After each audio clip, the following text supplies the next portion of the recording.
everyone, my name is Kyle, and I am the Research and Content Manager here at the Arab American Museum. How many of you have been here before? Can I get a show of hands? I'm seeing about 50%, okay. So some of the stuff you might have seen before, but as Sam said earlier, we're going to sort of show you more behind the scenes of how we actually do the work of preserving and telling histories. The next question I have is, how many of you identify as being Arab or Arab American? Can you get a show of hands? I think close to most people here, or if not everybody. Okay, that's good to know. We just want to know for our own purposes who's coming here, how we can sort of change our language to make it appropriate for Arab Americans or for non-Arab Americans. But yeah, so we're gonna sort of start by talking about, well, Sam actually touched on a lot of points that I wanted to make. So I'll just say that, we've talked a lot about preserving family history, but does anyone know, why is it important to preserve family history, your family's history?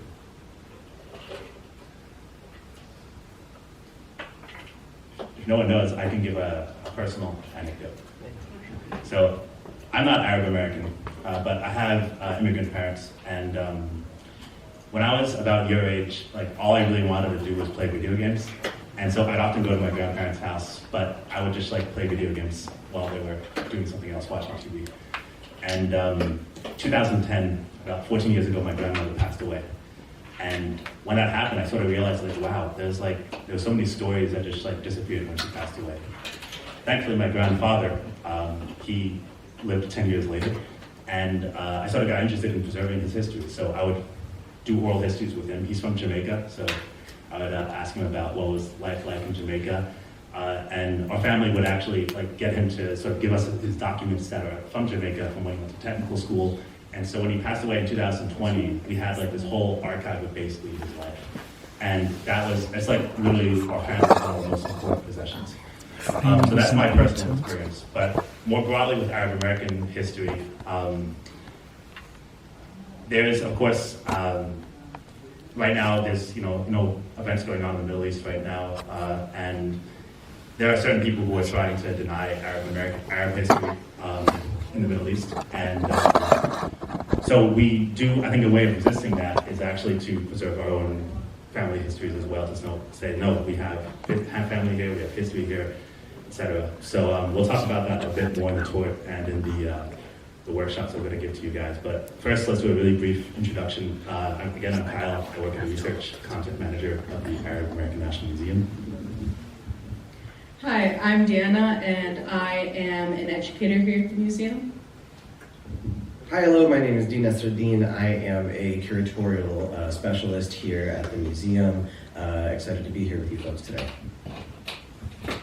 Hi everyone, my name is Chandana Najam, and I'm a community historian here at the museum, and my main focus is oral histories, so we'll be talking about that soon.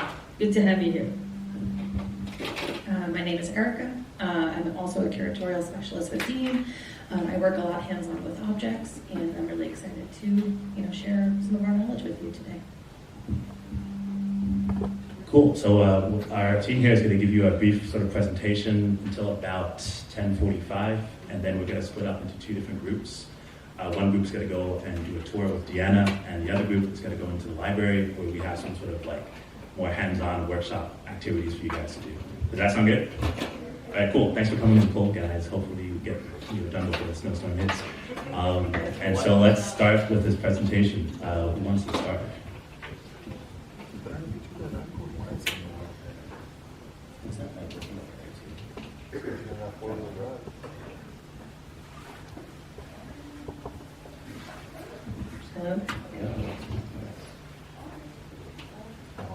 So just to emphasize Kyle's point on preserving Arab American family history and kind of why it's important and why I think this museum does a lot of work for that too. So as a personal anecdote, I didn't know a lot about Arab history before I started working here. My parents are immigrants. I thought that if you were Arab in the US that you would have had to be here in the 1980s when my parents got here. I did not think that we were in this country for over 100 years. Just didn't know. So it really like places an importance and a value of like, oh, like we have been here. There's roots in this country the same way. Like we're not so different. It's just as much mine as it is anybody else's, right? That history. And so it's just to speak to the sort of like passion of why we do this as well. It's really, really important to remember those roots, because without the knowledge of history, it's easier to be dehumanized. It's easier for someone to push you out of the landscape and the lens of world culture and history and presence, right? So a little bit about our collections and kind of a big picture what museums do. All of the stories that we tell in our exhibits on the second floor, they come from people's lives, their actual lived experience, and we do that storytelling through the use of objects and collections. So in a lot of cases, what you see in our exhibits and in any museum you go to is only like 5 to 10% of what the museum actually has. There's so much more in the actual collections of the museums, and I think Erica can speak a little bit more to that. Yeah. How many of you, or what are your conceptions or preconceived ideas about what lives inside of a museum? Right? What do we have in our collections? Fossils. Okay, so really old things, right? Artifacts. Old animal stuff. Old animals, so taxidermy or animal specimens, sure. Some museums do. Books, okay. Do you think these things are, or a lot of museums have really famous paintings, right? Those things usually are very high value, right? You would imagine that if it's made by a very famous person, or it is made of gold or diamonds or very special materials, it has to be really valuable. What about a salt and pepper shaker? Is that valuable? It could be valuable if it's early on. If it's old, or if it has just a really important or special story connected to it. So our job as museum professionals is not only to collect things that other people would consider as valuable because they're really fancy, but it's also about collecting just objects of everyday life that help document people's real lived experiences. And I think that's one of the benefits of this workshop, is for you all to feel empowered that the things that are in your homes, that are in your families' collections and stuff, are just as significant and important as like a Monet painting, right?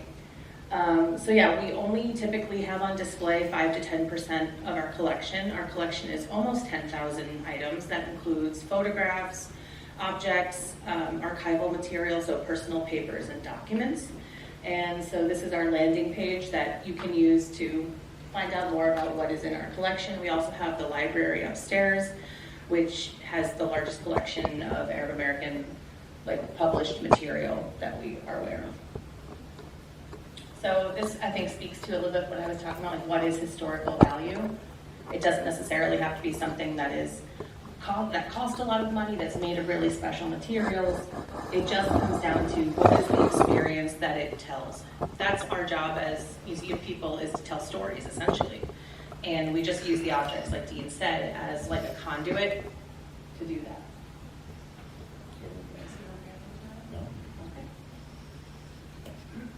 So this is one of the images that's in the collection. We have about, I want to say it's between 2,000 and 3,000 individual images. And some of them are very old. Some of them are in color. They're relatively contemporary.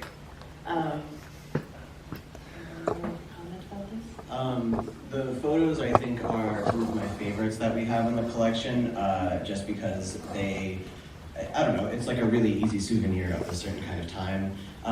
And we'll get into the specifics a little bit later on of how you would go about categorizing this photo. Like, imagine opening up a family photo album with your parents or your grandparents and not knowing who any of these people are. There are so many times that I've had that experience with my own parents of like, who is this man? How are they related to us, right? And so those are the kinds of questions that we ask ourselves as museum professionals when we get these photo collections. A lot of what we have to do is figure out what's going on, right? Yeah, we use context clues, okay, so I know it's a color image. That means it has to be from a certain time period, right? Or a certain, it can't be from before a certain time. So we take a look at objects and photographs, and we sort of use those context clues to decode what is happening in the image. So the unique historical items that we've got here, these are just a couple of examples of different things that we have in the collection that might prompt a different kind of story, right? So on the left there, you've got the Village of Bronxville Hawkers and Peddlers license, and you'll learn more about this on your tour, but this is a kind of artifact that we use to tell the story of peddlers in the Arab American National Museum. The sort of general history story is, a lot of Arabs, when they first came to the U.S.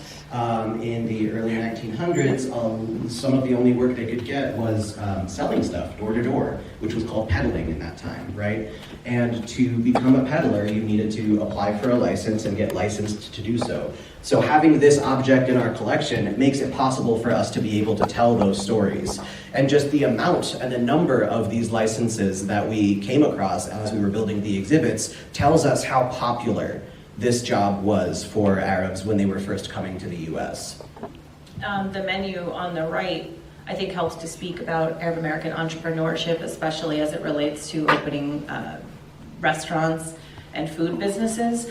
And I think a lot of times in what we talk about is sort of the journey of coming from a situation where you likely didn't have a ton of education, you may not have spoken a lot of English, and you're working as a peddler, and then maybe the next generation is established enough to open a business.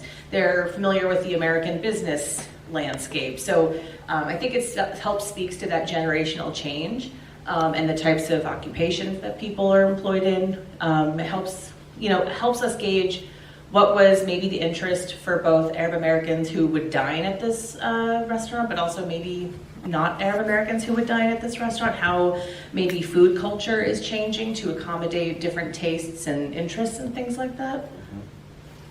Yeah, we can trace the way how recipes change, for instance, or, what are the items on the menu that we're seeing that maybe catered to non-Arab tastes, right? Because they had to, it speaks to what this business owner may have had to do, right, to make sure that his business could stay running.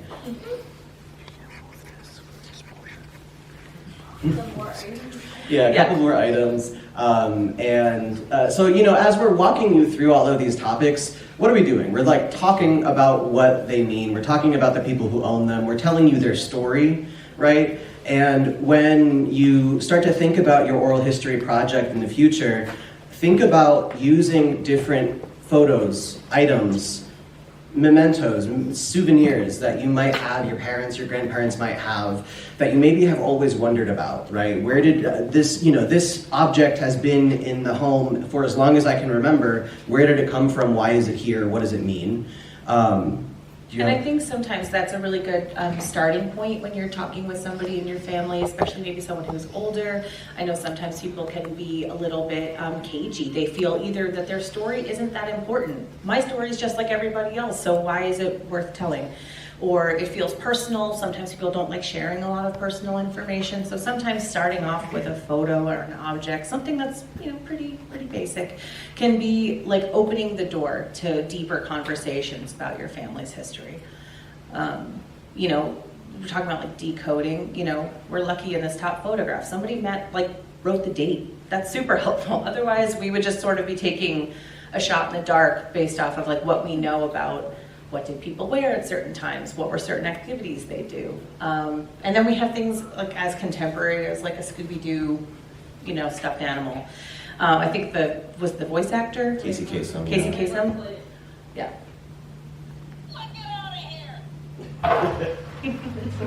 So that's what it's a talking doll. So if you don't know, Casey Kasem was a very, very popular radio host, but also a voice actor. And I think a lot of people didn't realize that he was Arab American. So you'll see, I don't know if you guys are going into Making an Impact, one of our exhibitions upstairs, but I think you'll see some familiar faces and maybe some not so familiar faces. So that's part of our job also is, I guess, documenting people that are well known, but that people don't know have Arab ancestry. And that kind of cues us up to Shada to talk a little bit more about oral history. Sorry about that. So oral history. I'm excited to hear that you guys are going to do your own oral history project. Wow. Are you guys excited? No? So first, I just want to kind of define what oral history is. So do we have any idea what it means? So I'm just gonna tell you because let's go into it. Okay, so oral history, defined by the Oral History Association, is a field of study and method of gathering, preserving, and interpreting the voices and memories of people, communities, and participants in past events. So oral histories can really look different based on the project that you're working on. It can be audio recorded, it can be video recorded, it can be like in-person interview, it can be like virtual. We do a lot of Zoom interviews. It can be different formats, but the point is that you're recording a person's lived experience, a story. And it doesn't have to be a person's entire life story. It can be a portion of it. So definitely can be specific about topics that you're interested about. Using the object is actually a great method to getting a story big in the community. And we do pass on our history through just stories that our family tells us, right? You guys had that experience? You just say you're like the oldest story at dinner time with grandma. Over and over. And they randomly mention something like scandalous, and it's always so interesting. Or traumatic. Or like super traumatic, something that you don't expect. I always love those, oh my gosh. But yeah, so I'll show more examples later. So Kyle talked a little bit about, and the others, about why oral history is important, and I just kind of want to go through that again. And so preserving culture and history is really can be done through oral narratives. So getting a person's voice recorded is really beneficial because it's telling you about that person's like emotional state at that time, the relevant things that are happening in their environment. And this just has many like benefits to actually have the person's voice. It's also like amplifying our own voices, right? Telling our own story in our own voice. How powerful is that? And not having others tell your story for you. So I think it's very important. And we talk a lot about older people doing oral histories, but you guys, young people, can definitely do them too. You have a lot of life experience already, and you've been through a lot. I myself am an immigrant myself. I came from Baghdad, Iraq in 2006. So I know I've been through a lot in terms of immigration and such, same as, older generations. And so this data is actually really great because it fills gaps that we don't necessarily have in written records. So a lot of times written traditional literature and documents don't include the details that oral histories have. So this really, doing oral histories gives you a complete narrative and understanding. And and it's super intimate and it's like very detailed. I talked about scandalous stories, but like those are important in history too, right? And I just kind of want to show you examples. Oh, I hope that didn't play. Okay. Examples of some oral histories I've done. This one, Summer Saad from Al Hadiqa project. I don't know if you guys have been here. I've been upstairs. We have a rooftop garden that we built in 2023. And it's really a heritage garden where people came and told their stories and gave us their seeds and plants, and we grew a garden from that. This is one of the interviews that I did. It's a very specific interview, and it's a video recorded project. And this was shared on social media and other websites, so it can be very engaging. And also, I just want to show you an example of a very specific interview. It doesn't have to be everything. It can be more specific.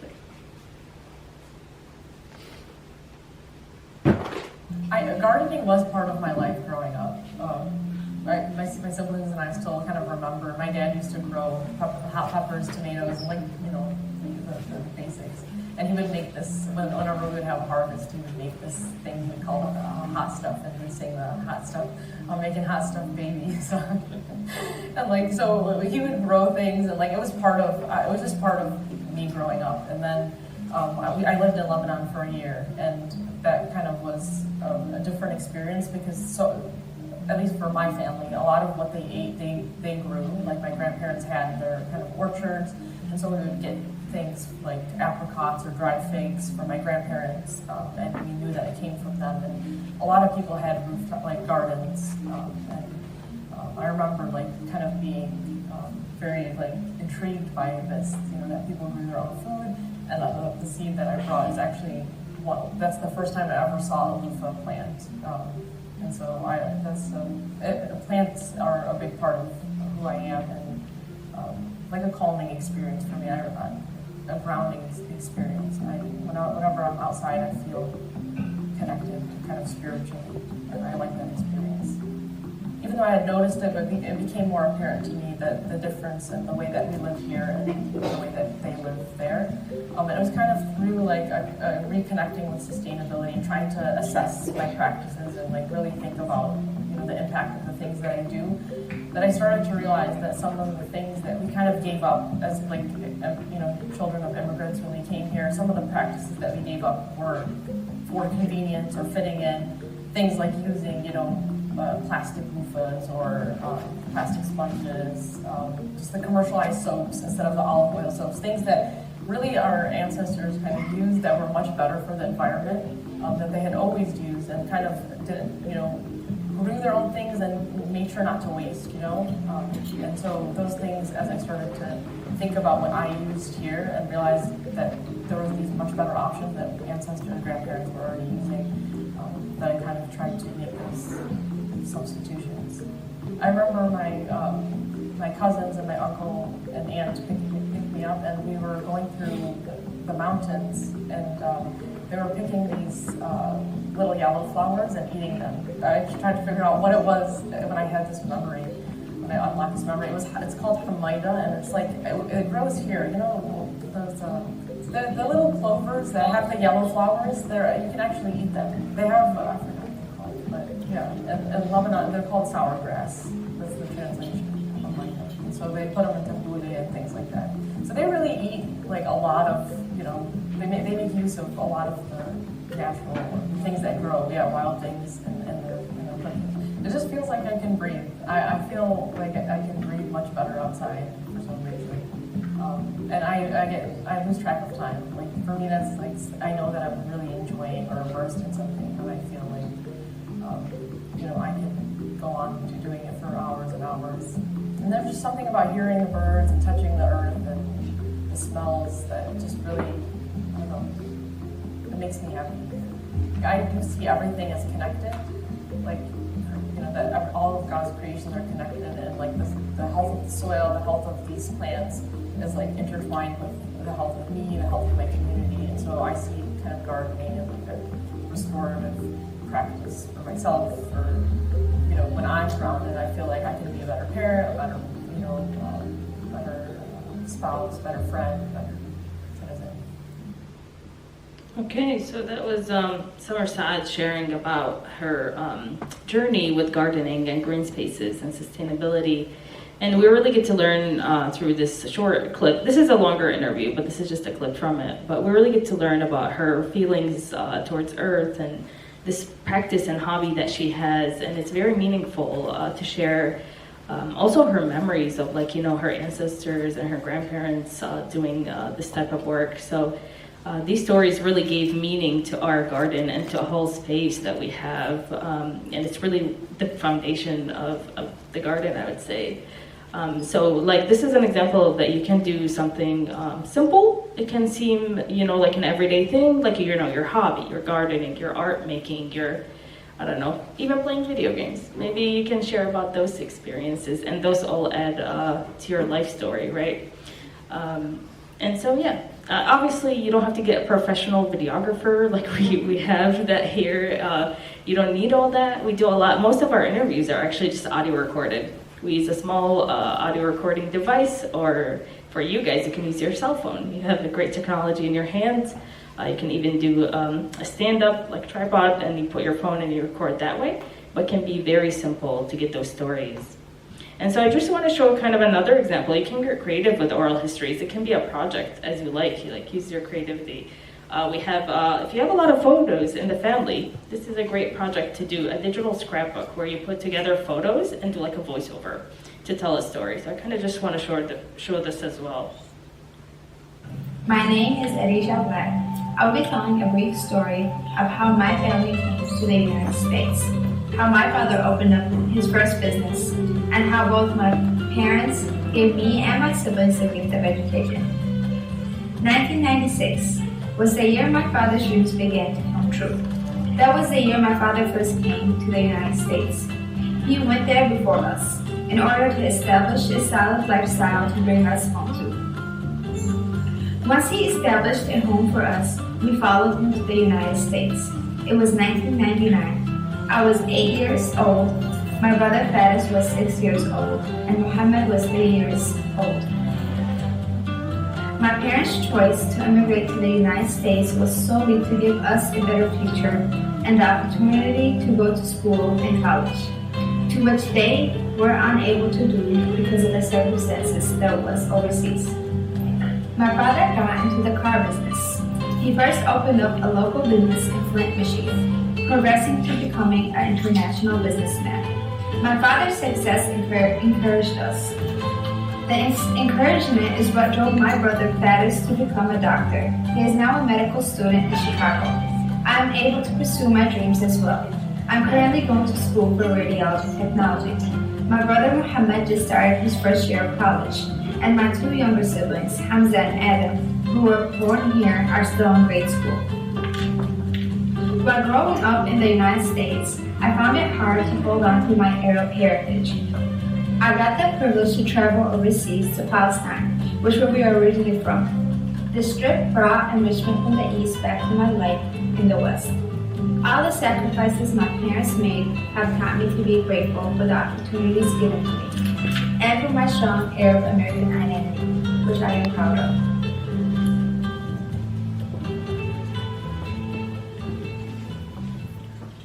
Okay, so did you guys like that one? Isn't it nice to have visuals, right? Yeah, so I didn't include this in the slides, but I just kind of quickly, if we have... Gardening My was name? part of Nope, sorry. Do you have time? Yeah. Okay, I was just gonna quickly go over the process of doing an oral history interview. So what do you think the first step is of doing an oral history interview? In the back?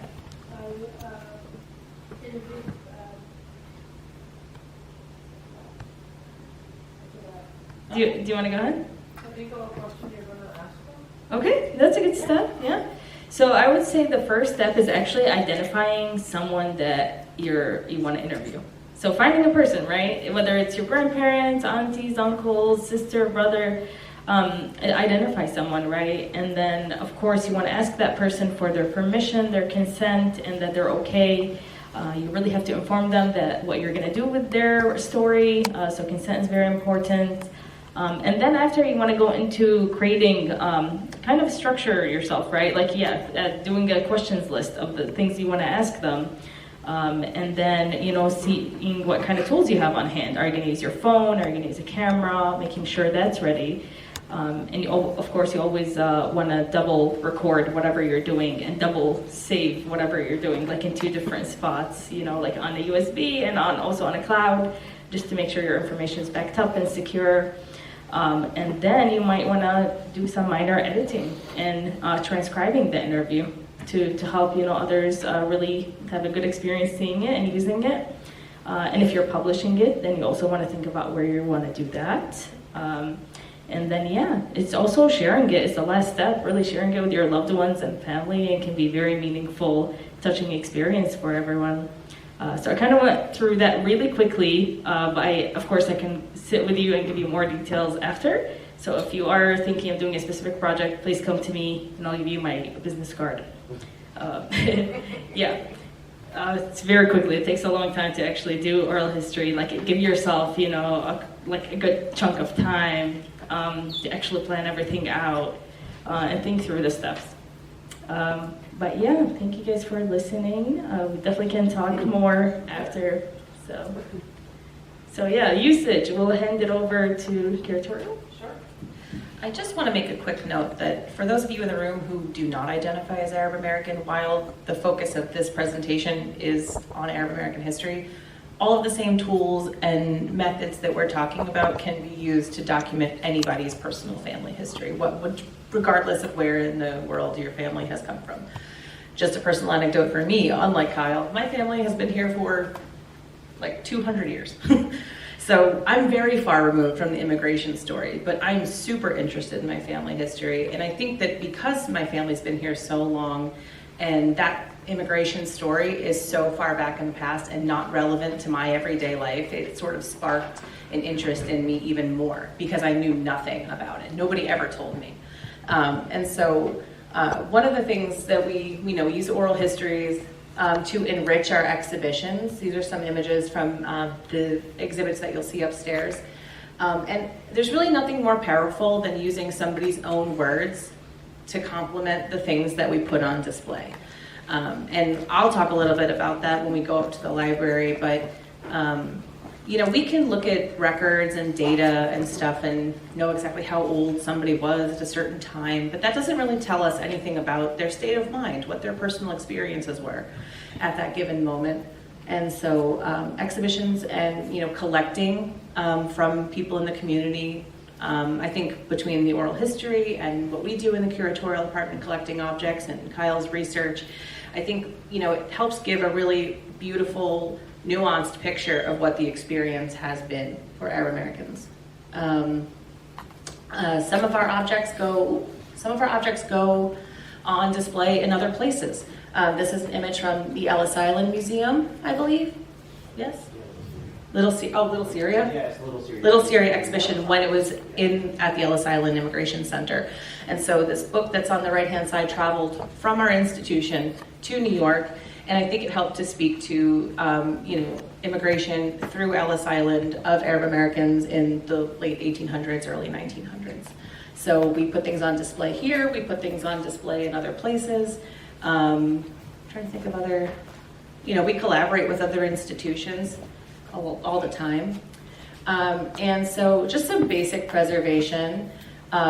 Keep your materials away from water as best as possible. Materials also don't do well fluctuating from high temperatures to low temperatures really rapidly. So if you have a place on maybe the first floor of your house, not an attic, not a basement, not where they're going to be subject to those extremes and potential leaks and stuff like that, that's ideal. Cardboard can be okay, but as you can see, if it's on the ground getting wet, water moves through it. So sometimes if you can store your items in a plastic tote, that works well too. We use special kinds of cardboard boxes here that are from a special supplier, but you don't necessarily need to do that. Tape, no good. It decays really fast. The adhesive gets all gross, so avoid it. Don't laminate things. Metal staples and paper clips, they rust. So, and that can just distort the images or the documents and stuff. So if you have documents with paper clips or staples, you can take those out. They do make plastic paper clips that you can use, or you can just sort of use paper to divide different documents.